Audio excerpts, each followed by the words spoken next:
We had talked about the history, really the history of the Anglo Saxons, and actually, as we had seen, আমি একটু করি share করি।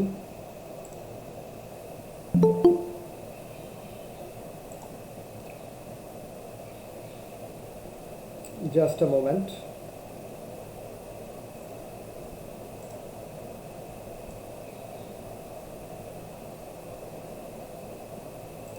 আচ্ছা, তোমরা দেখতে পাচ্ছ এটা পাওয়ার পয়েন্টটা?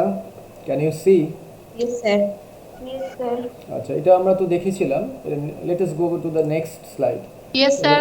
Old English heroic poetry. So we'll have to study first Old English heroic poetry, and the poems that we would need to concentrate on would be first Widsith, next is Beowulf. I was referring to this poem.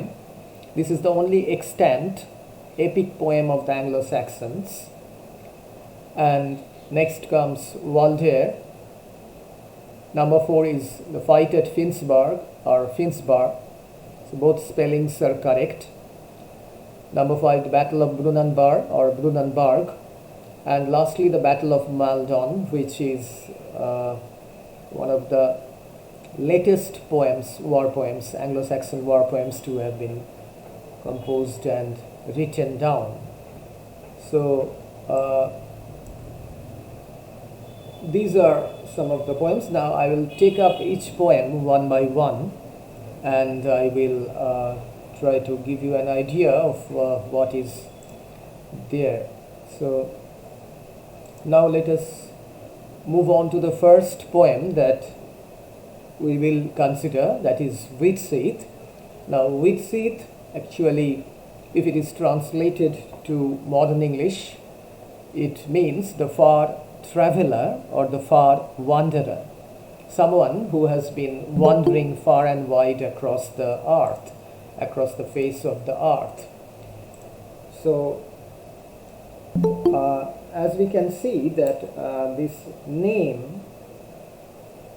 refers to this person who is wandering far across the earth. It was composed around the 7th century. So this is one of the oldest Anglo-Saxon poems, one of the earliest, if not the earliest. It is a poem of about 143 lines, and not a very long poem at that, a poem of 143 lines, and this is preserved in the Exeter book, and it is the oldest Anglo-Saxon poem, as I just mentioned. Exeter book, you will recall that I was giving you the manuscripts. So this is the Exeter book, as you saw yesterday, and this particular poem is preserved there in the Exeter book. Now, what is the theme of this poem? The poem presents an ideal scop or minstrel who has visited many kings and kingdoms who range from the 4th to the 6th centuries. So what is the poem about? It is about scop. Scop is an Anglo-Saxon word. It is an Anglo-Saxon word. Actually, it means poet. A poet or a minstrel also, it means a poet. Traveling kind of a poet who moves about from one place to another, and who has visited many kings and kingdoms who range from the 4th to the 6th century. So as you can see, the time span from the 4th to the 6th centuries, and that is of course something that is very kind of problematic, in the sense that a single individual cannot really visit so many people, so many kings or leaders across 2 centuries. So from the 4th to the 6th centuries, it is impossible. No one can live that long. So it is, of course, as you can well understand, it is a fictitious account. It is an imaginary account of this poet, Widsith, the far traveler who is traveling to different countries and visiting many kingdoms. So actually, this poem is a kind of a catalogue. It is a kind of a catalogue. Just there are catalogues of books. So also you will find that this particular poem is a catalogue of the number of, kings and leaders, the kings and leaders of the Germanic world. So an obvious fictitious account of Germanic kings and leaders. So this is not a real kind of an account. Widsith recounts his visits to a number of kings, and in the poem you will find he mentions a large number of kings and leaders. For example, Attila. Attila was one of the leaders of the tribe called the Huns, whom in Bengali we call Hun. So he was a leader of the Huns, and he was a very fierce and very cruel kind of a leader. Then there is Jormanrik, who was the leader of the Goths. The Goths were also one of the Germanic tribes. We need to remember that, as I was telling you yesterday, in my yesterday's class, in those times, in those old times, in the European continent, there were a large number of Germanic tribes who used to live there across the different European countries, the modern European countries, which are Germany, France, Belgium, Holland, Norway, Sweden. So like that, they were settled in those parts. And so, as we see, there is a reference to all these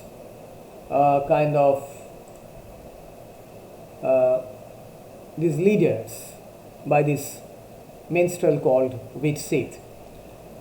And there is, I have mentioned some of the names. There are a number of names because we don't need to remember all the names, or just go through some of the important names. Theodoric of the Franks.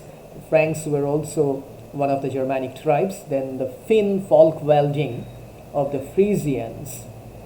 Frisians were one Germanic tribe. You will actually come across these Germanic tribes in the poems of some of the poems that we will be studying in our course, Anglo Saxon Heroic Poetry. So that is why I have singled out some of the Germanic tribes, such as the Huns, Goths, Franks, Frisians. Then there was Offa of the Angles. Angles you are familiar with, the tribe that came and settled down in Great Britain. So Offa was one of the leaders of the Germanic tribe of the Angles. And there was Alwith of the Danes.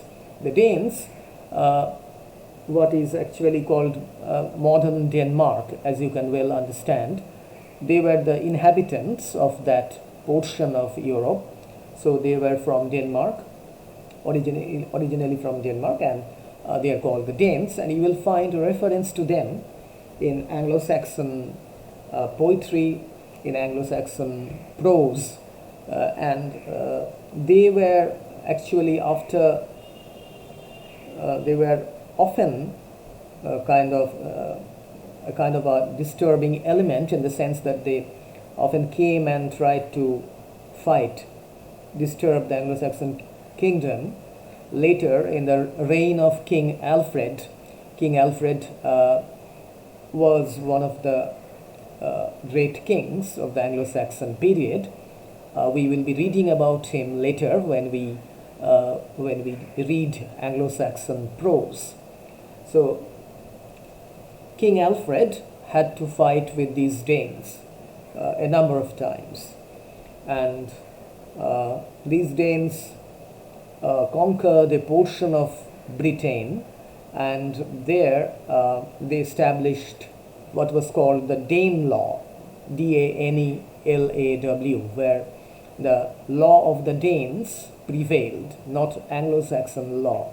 So that was it was one of the powerful tribes which came later to England. So these were some of the tribes. There are many other tribes that have been mentioned in this poem, but I am of course not referring to those tribes, because there's no need really to remember so many names, because in these poems actually we don't have to read the texts. We can just will be doing the gists, and because they are originally written in Old English, the runic alphabet, and they have been translated into modern English. Translations are available, both prose and poetry translations, but I'll give some of the poems to you just as a PDF document, and that was translated by R.K. Gordon. You can just have a look, you can go through them, and you can just get familiarized with these poems. But for the time being, we will just go through the main ideas behind each poem that is there in each poem. So the poem as a whole, it has little literary merit, but is chiefly valuable for its historical material, which markedly aids the study of Beowulf and other heroic poems. So as a poem, it does not really is of a high kind of literary character, because it is only recounting, it is only talking about these Germanic tribes. So as we can see that it is a kind of a catalogue, as I told you, and it is valuable for this reason only, that one can get an idea of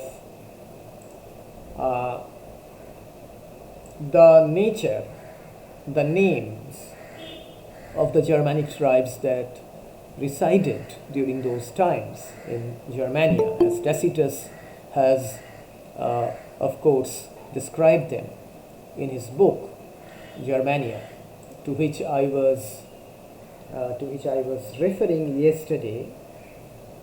And so we can say that this poem it is important. Why is it important? It is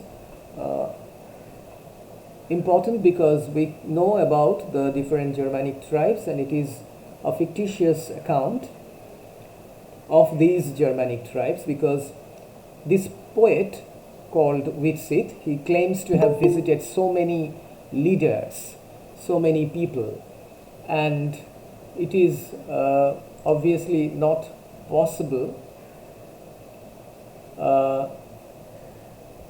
It is not possible to sort of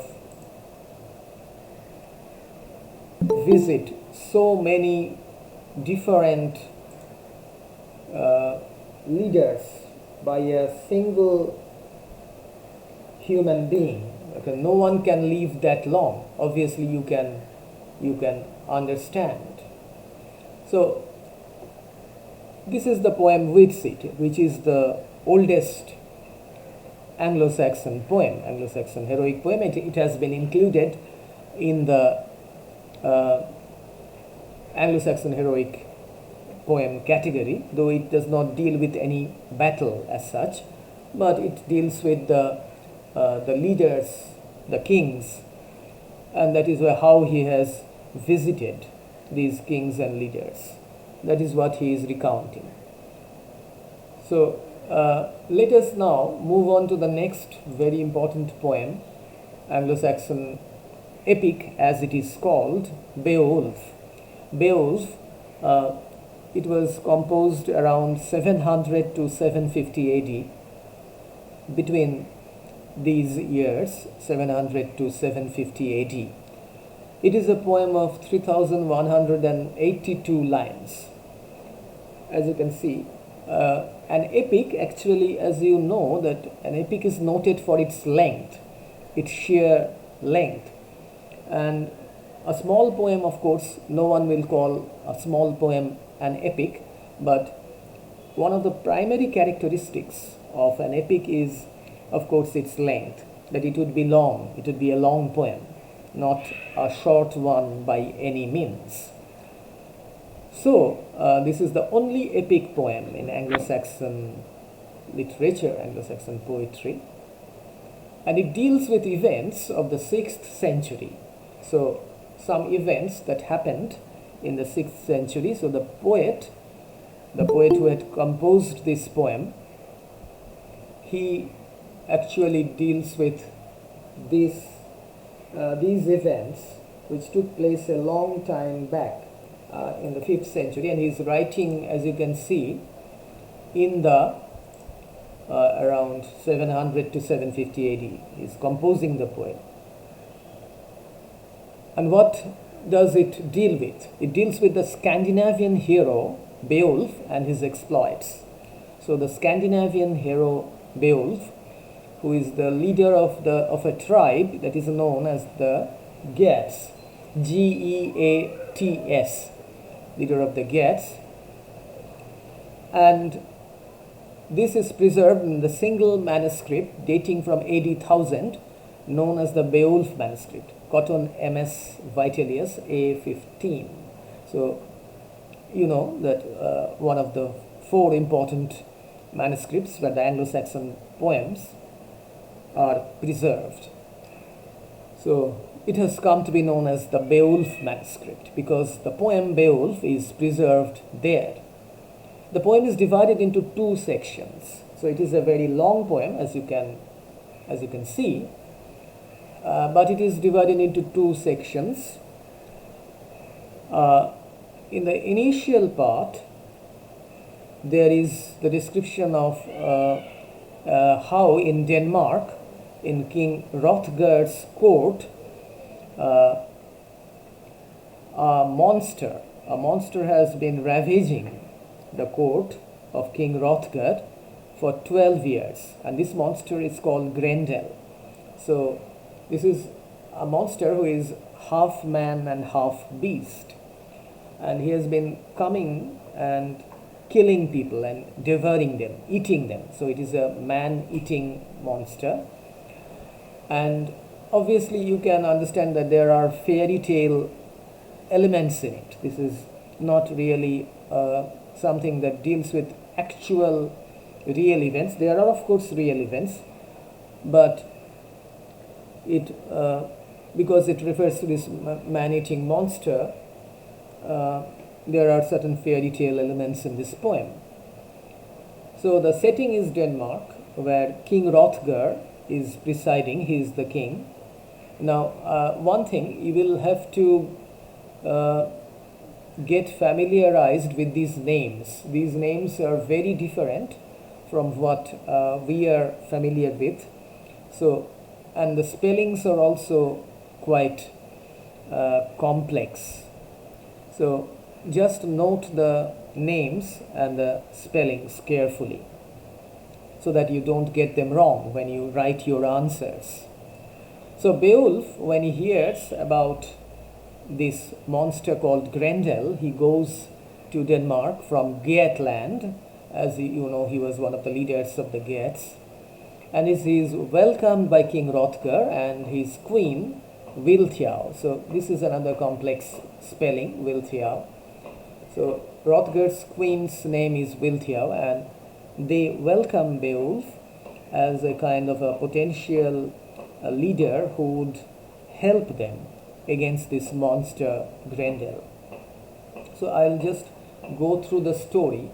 Those of you who have already gone through your history of English literature books, either Edward Albert or Michael Alexander or any other book, you will be familiar with the story, what it is about. So during the night, Grendel comes from the moors, tears open the heavy doors, and devours one of the sleeping guards. He then grapples with Beowulf, whose powerful grip he cannot escape. He wrenches himself free, tearing off his arm, and leaves mortally wounded. So, what happens? Beowulf comes to Denmark, and after he is welcomed with many gifts, and he then decides to sleep in the great hall, which is called Heorot, Heorot, Heorot, the great hall of King Hrothgar. So this hall actually is the seat of much social gathering, many social gatherings and merrymaking and all that. So these Anglo-Saxons, actually these people, they did not have any entertainment as such. So in the evenings they gathered before the fire, and the king was there, the king and queen would be there, and they would be singing and making merry, drinking wine like that. So Beowulf, when he comes, he decides to spend the night there because he knows that this monster Grendel would come and he would try to kill one of the men who is sleeping there. So, and what happens during the night? Grendel comes from the moors. Moors is being the lair, the den where Grendel lives, and he easily breaks open the heavy doors of the hall, and he devours, means to eat up one of the sleeping guards, that is one of the companions. So Beowulf actually goes to Denmark with 14 companions, and one of them is eaten up by this monster. And then Beowulf grapples, he fights with Grendel. But Beowulf as a hero is a very powerful person, and he is described as a man who has the strength of 30 men in his body. So he is not an ordinary person like you and me. He is an extraordinary person who has a tremendous strength in his body. So he is able to grapple with this monster, and in this he holds this monster in such a vice-like grip that Grendel cannot escape. And lastly, what happens? He escapes, he manages to escape, but he leaves behind his arm. It is torn off. And of course, because of the bloodshed, he is mortally wounded and he dies in his lair under the marsh. So the next day is one of rejoicing in Heorot, and obviously next morning when the king and queen they come, and all their retainers, the subjects come, and they find this great arm, and they hear from Beowulf what had happened in the night. So they are extremely joyful that at last this monster has been repulsed. But at night, as the warriors sleep, Grendel's mother comes to avenge her son, killing one of Hrothgar's men. So now Grendel is dead. Beowulf has managed to kill him, but his mother, who is also a monster, a female monster, she comes to Hrothgar's hall to avenge the death of her son, and she kills one of the men, Hrothgar's men. In the morning, Beowulf seeks her out in her cave at the bottom of a mere and kills her. So actually what is recounted in the poem, Beowulf pursues this monster, that is Grendel's mother, who lives at the bottom of this mere. Mere means a marsh, জলা জমি যেটাকে বলে, জলা জমি না, sorry, it is a জলা আর কি. So at the bottom of that she used to live with Grendel.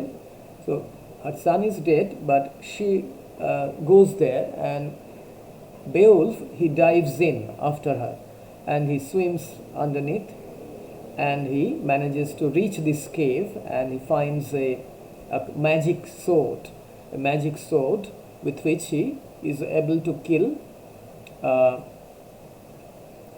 Grendel's mother. He cuts the head from Grendel's corpse and returns to Herod. So then he finds that Grendel is lying dead there, and he cuts his head off and returns to Herod with that head. The Danes rejoice once more. So the Danes, obviously, they are really happy because both the monsters have been killed. Hrothgar makes a farewell speech about the character of the true hero, as Beowulf, enriched with honors and princely gifts, returns home to King Hygelac of the Geats. Now, King Hrothgar and his subjects are extremely delighted at his prowess, at Beowulf's exploits, and he makes a farewell speech before Beowulf leaves. And there it is called Hrothgar's sermon, Hrothgarer Upodesh, advice, sermon, on how a true hero should behave. And he is, of course, given many gifts, princely gifts, very expensive gifts, as you can well understand, and honors are heaped upon his head, and he returns home to Geatland, where his uncle, King Hygelac is the king of the Geats during that time, was ruling there, and he was the uncle of Beowulf. So here the first section of the poem ends. So this is the first section of the poem where we learn how Beowulf is invited by the Danes to go to Denmark, and how he fights against first Grendel, mortally injures him, and then he kills Grendel's mother also, and he is honored by the Danes for his services. Now let us continue to the next portion, and the story continues. So now we begin with the second portion, the second section. The second part passes rapidly over King Hygelac's subsequent death in a battle, and this is actually a historical event. That is the death of King Hygelac in a battle. So it is written of historical record. It has been recorded. So the death of his son, Hygelac's son, is also killed, and Beowulf's succession to the kingship and his peaceful rule of 50 years. So Beowulf, after the death of King Hygelac and his son, that is his cousin, in this battle, he ascends the throne. He becomes the king of the Geats, and he is a very benevolent king. He is a very good king, and he rules them for 50 years. So you can well imagine that he is old. He becomes quite old at the end of the poem. But now a new problem arises. A fire-breathing dragon ravages his land, and a doughty but aging Beowulf engages it. Doughty means very courageous and tough. So aging, of course, it means old. Beowulf is now old, but he has not lost his vigor, his courage of his youth, and he decides to fight this fire-breathing dragon. The fight is long and terrible, and a painful contrast to the battles of his youth. So this fire-breathing dragon is a very tough opposition for Beowulf. He has to fight with it for a long time. Painful too is the desertion of his retainers, except for his young kinsman Wiglaf. So during this fight, his followers, retainers means his followers, that is the soldiers who went with him to fight this fire-breathing dragon, they depart. they go back, and actually they run away. So and only his young kinsman means relative, Wiglaf, that is his name, he remains by his side, remains by Beowulf's side. Beowulf ultimately kills the dragon but is mortally wounded. Mortally wounded means he is about to die because of this wound that he receives. The poem ends with his funeral rites and a formal lament. So here the poem, the epic of Beowulf, comes to an end, and with the death of the hero, and in a sense there is a kind of an elegiac note in this poem also, towards the end of course, where Beowulf the hero is actually is dead. Though he has overcome this fire-breathing dragon, however, he has to lose his life in this battle with the fire-breathing dragon. And there is a lamentation, that is grieving for the passing of this great hero and king. So this is the story. এটা হচ্ছে গল্পটা, বেউলফ the poem, তার গল্পটা কি সেটা হচ্ছে এই বেউলফ কে ছিল, who was Beowulf, what did he do, and what were his exploits. So basically, as you can see, the poem is divided into two sections and it consists of 3 fights. তিনটে যুদ্ধ, বেউলফ তিনটে যুদ্ধ করছে তিনটে মনস্টারের সঙ্গে. The first two against Grendel and Grendel's mother, and towards the fag end of his life, quite the end of his career actually, he is fighting with this fire-breathing dragon. So these 3 fights, as you can understand, they are in a way kind of they have mythical qualities. They are of course blended in with actual events, with certain fairy tale elements. And what is the importance of this story or this poem? এটার গুরুত্বটা কোথায়? এই বেউলফ যে এটাকে epic বলা হয়, Anglo Saxon poetry epic, though some scholars, some critics, they have disagreed. They say that it cannot be called an epic. So, but some others say that no, it is an epic. So Beowulf belongs metrically in terms of its meter, stylistically in terms of its style, and thematically in terms of its theme, to a heroic tradition which is grounded in Germanic religion and mythology.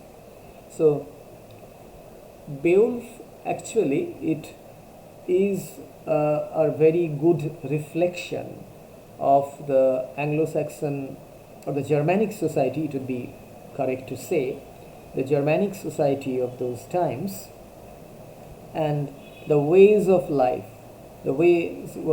that was prevalent during those times. So this is a very good document as such, the heroic tradition that was prevailing during that time. And it is grounded in Germanic religion and mythology. So it is a pagan poem. It is a pagan poem in the sense there are very few Christian elements. There are some Christian elements, references to references to God and Christ and all that. Some religious elements are blended in with the pagan elements. As you know that the Anglo-Saxons, they were not at first Christians, they were pagans, and later they were converted to Christianity and they accepted Christianity as their religion. But this poem actually, what must have happened, some monk from any monastery, when he was copying this poem, he must have inserted certain religious elements into this poem, because originally it was not actually something that had religious elements in it, no religious reference as such. So it is a quite a good blend, a good mixture of pagan and Christian elements. So it is grounded in Germanic religion, social life, mythology. It is also part of the broader tradition of heroic poetry. So Anglo-Saxon heroic poetry, it is a representative of Anglo-Saxon heroic poetry as such. Many incidents, such as Beowulf's tearing off the monster's arm and his descent into the mere, are familiar motifs from folklore. So during those times, in many countries, the story of one hero called Grettir the Strong, Gettir, was quite prevalent, and Beowulf seems to have been an echo of all these stories that were prevalent. And as you can see, some of the incidents that have been mentioned in this poem, such as the tearing off of Grendel's arm, Beowulf's descent, Beowulf's going into this den of Grendel and Grendel's mother, which is under the sea, and this marsh, actually, not the sea. So these are actually, we can say that they are quite common motifs. What are motifs? Motifs are some images or some ideas which occur repeatedly, যেগুলো বারবার করে আসে, কিছু ছবি বা কিছু কোনো একটা আইডিয়া, যেগুলো কবিতাতে বা কোনো প্রোজ ওয়ার্কেও হতে পারে, এগুলো ফিরে ফিরে আসে বিভিন্নভাবে। So these are familiar motifs. ফোকলোরে, যেগুলো মানে লোকগাথা বলা হয় বাংলায়, so during those times the folklores that were composed, they had these references, the fight of a hero with a monster, how the hero ultimately becomes victorious, how he sort of, in a sense, he gains victory and rids the people of this monster. So here also Beowulf is doing the same thing, and the importance lies in this fact that it is a very vivid picture of the Germanic life during those times, and we learn a lot of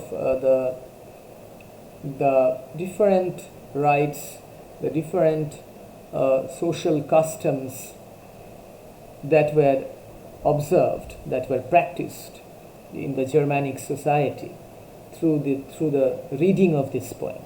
And certain references are there of how a hero should behave. Beowulf is described, his physical prowess, his physical appearance is described, and all that. So everything is there. আচ্ছা Luba, তুমি এত দেরি করে কেন ঢুকলে? ক্লাসটা তো প্রায় শেষ হয়ে যাচ্ছে, এত দেরি করে ঢুকবে না। ওকে স্যার, আমি দেখছিলাম 3টেতে হবে, ওই জন্য আমি আর আসিনি না, এতক্ষণ। 3টেতে তো নয়, 2টো হয়তো, আমি তো কালকে বলেছি। যাই হোক, আই এম অলমোস্ট কনক্লুডিং আর কি। যাই হোক, so as you can see that this poem Beowulf is a very good account of the Germanic ways of life, Germanic rites, rituals, social life, social ethos, what was followed by these Germanic tribes, the attributes or the characteristics of a Germanic hero, what it should be, and how the etiquette means যে বাংলাতে যেটাকে বলে আদব কায়দা, so how the princely etiquettes should be, the court of King Hrothgar, how it was like, and the different gifts that Beowulf gets when he comes to Denmark, and ultimately when he leaves, how he is honored by King Hrothgar and Queen Wilthia. So all these things are there. We will I'll be discussing all these things later on when I will be doing with you the answers, the question and answers, the probable questions and answers. But for the time being, we will stop here.